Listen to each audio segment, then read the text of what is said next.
네, 음식예술 19강 정물화에 대한 찬사를 시작하도록 하겠습니다. 예, 오늘 다룰 이제 세부 주제는 첫째는 이제 로포그라피와 메갈로그라피가 무엇인지를 살펴보도록 하고요. 둘째는 이제 정물화가 갖는 의미는 무엇이며 그 가치는 무엇인가를 살펴보도록 하죠. 셋째는 이제 정물화가 갖는 그 도덕적 메시지는 무엇인지, 네, 이 세 가지를 한번 살펴보도록 하겠습니다. 네, 먼저 이제 로포그라피와 메갈로그라피가 무엇인지 그 개념적 의미를 살펴보도록 하겠는데요. 예술사가인 노만 브라이스는 그림, 그러니까 이제 미술의 그림이 갖는 범주를 두 가지로 이제 구분을 하고 있습니다. 첫째는 이제 메갈로그라피고요. 이 메갈로그라피는 이제 어떤 특별한 의미를 갖는 신화 내지는 역사적 사건을 이제 그린 이제 그런 그림이 되겠습니다. 우측의 그림을 보면은 이제 뭐 민중을 이끄는 자유의 여신이라는 그림인데요. 이것은 프랑스의 7월 혁명을 그린 그런 그림이 되겠습니다. 이런 그림은 이제 웅장한 어떤 역사적 사건을 그린 것으로서 메갈로그라피에 해당이 되겠습니다. 네, 근데 이제 반대로 로포그라피는 이런 그 역사적 사건과 같은 뭐 웅장한 역사적 사건과 같은 것을 그리는 것이 아니라 사소하고 뭐 일상적인 사물을 이제 묘사하는 그런 그림이 되겠습니다. 네, 그래서 그런 로포그라피는 이제 정물화가 대표적인 그 사례가 되겠는데요. 이런 정물화는 이제 웅장함을 거부하고 사소하고 하찮은 그런 이미지를 이제 표현하는 것이 되겠습니다. 이제 오른쪽에 이제 폴 세잔의 정물화 그림이 있는데요. 이거는 이제 뭐 사과라든가 빵이라든가 이런 것들을 디테일하게 이제 그린 이제 그런 그림이 되겠죠. 네, 그래서 그런 그 과일이라든가 꽃이라든가 음식과 같은 이런 사소한 것들을 디테일하게 그려내는 것이 바로 정물화고, 그런 정물화가 이제 바로 로포그라피가 되겠습니다. 네, 그래서 이런 정물화는 그 인간의 뭐 자부심 내지는 그 영웅적 야망 이런 것들을 그린 것이 아니라 오히려 그런 것들을 그 해소하기 위한 하나의 해독제가 되겠습니다. 네, 그런데 이러한 그 정물화는 웅장한 역사화와 마찬가지로 도덕적인 메시지 내지는 지적인 메시지를 지니고 있습니다. 네, 두 번째로 이제 정물화가 갖는 의미를 살펴보도록 하죠. 먼저 이제 정물화는 어떤 가치를 갖느냐 하는 것인데요. 정물화는 역사화와 마찬가지로 동등한 가치를 갖는다 이렇게 이야기를 할 수 있습니다. 네, 정물화는 뭐 인간의 위대함이나 영웅적 가치를 드러내는 것은 아니지만 인간이 갖는 그 사소한 어떤 가치 또는 인간이 그 사물에 부여하는 그런 가치를 드러내는 것이 되겠습니다. 네, 또한 그 정물화는 이제 그 평등을 인간의 평등성을 이제 일깨워주는 것입니다. 특히 그 음식을 그린 정물화는 이런 메시지를 가지고 있죠. 모든 인간은 이거 먹어야만 살 수 있다라고 하는 사실을 일깨워 줍니다. 아무리 위대한 사람이라고 할지라도 음식을 먹지 않으면 살 수가 없다는 것이죠. 그래서 배고픔은 모든 인간에게 동등한 것이며 배고픔 앞에서 모든 인간은 평등하다라는 것을 일깨워 주는 것이 이제 그런 정물화가 되겠습니다. 네, 또한 정물화는 이제 남성의 영역이라기보다는 여성의 영역을 묘사하는 것이 되겠습니다. 음식을 그린 정물화는 주로 이제 여성의 영역을 묘사하는 것이죠. 네, 그런 그림은 이제 주로 가정을 그 배경으로 한 것이기 때문인데요. 그리고 이제 가정을 지키는 사람은 이제 주로 여성으로 묘사되기 때문에 정물화는 여성의 영역을 묘사하는 그림이 되겠습니다. 네, 그래서 이제 정물화는 그 역사화와 그 대립되는 그런 가치를 갖고 있습니다. 역사화는 그래서 역사화와 정물화는 젠더의 양극단을 그린 것이다 이렇게 말할 수 있는데요.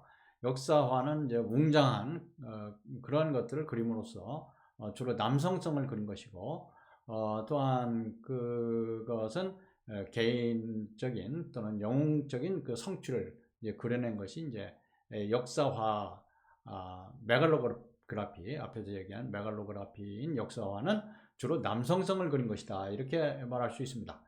그런데 반대로 정물화는 주로 이제 일상의 그 반복되는 일상을 그린 것이고, 또 일상의 사소한 것들을 그린 것으로서 주로 여성성을 그린 것이다, 이렇게 말을 할 수 있습니다.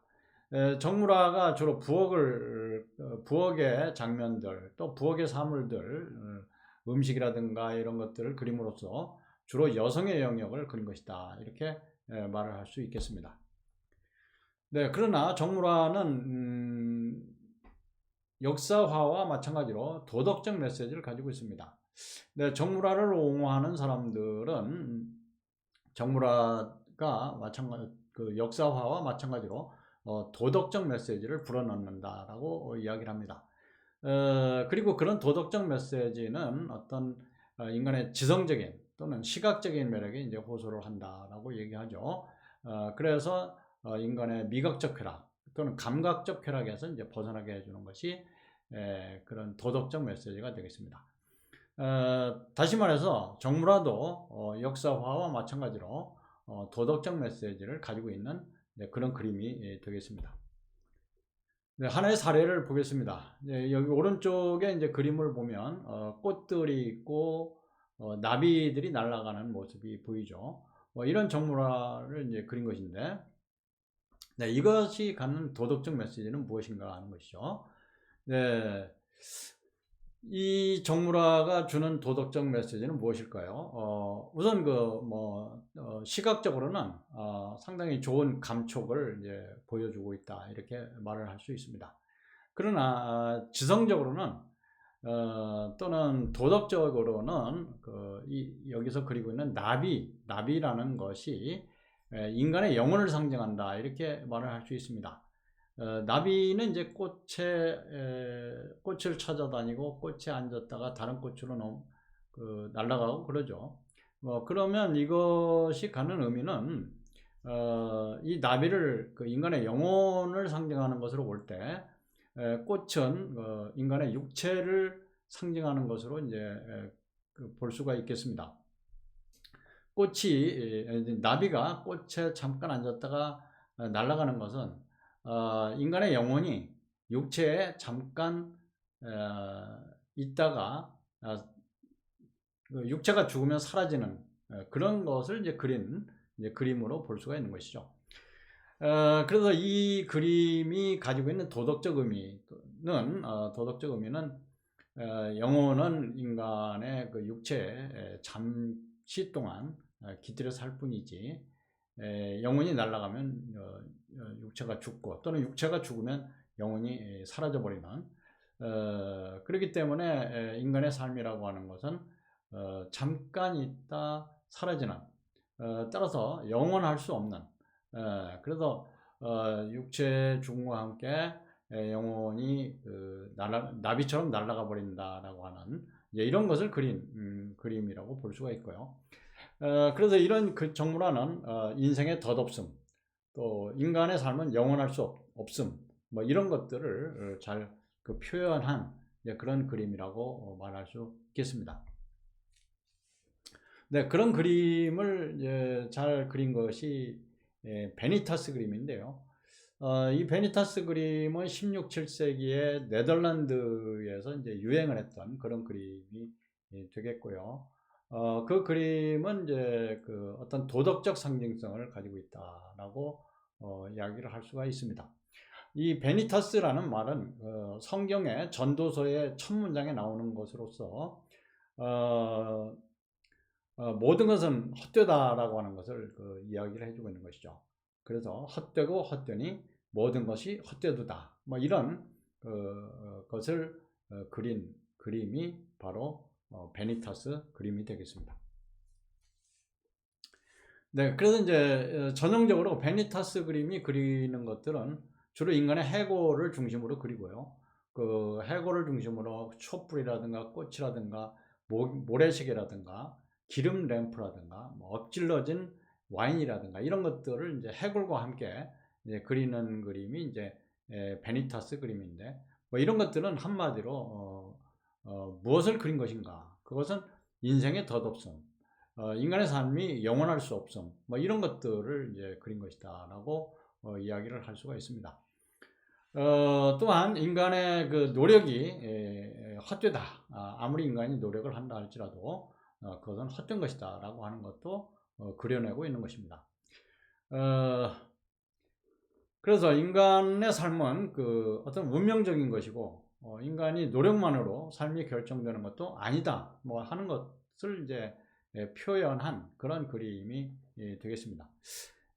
또는 이 그림들을 보면 인간의 해골이라든가 뭐 모래시계라든가 꽃이라든가 이런 것들은 무엇을 그린 것이냐 라고 하는 것을 생각해 볼 수 있는데, 꽃도 그것이 아무리 아름답다 할지라도 시들어 버리는 것이고, 모래시계도 이렇게 해놓으면 모래가 다 이제 쏟아져 없어져서 끝이 있는 것이고, 인간의 해골이 의미하는 것은 무엇일까요? 인간의 해골은 삶의 끝을 얘기하는 것이죠.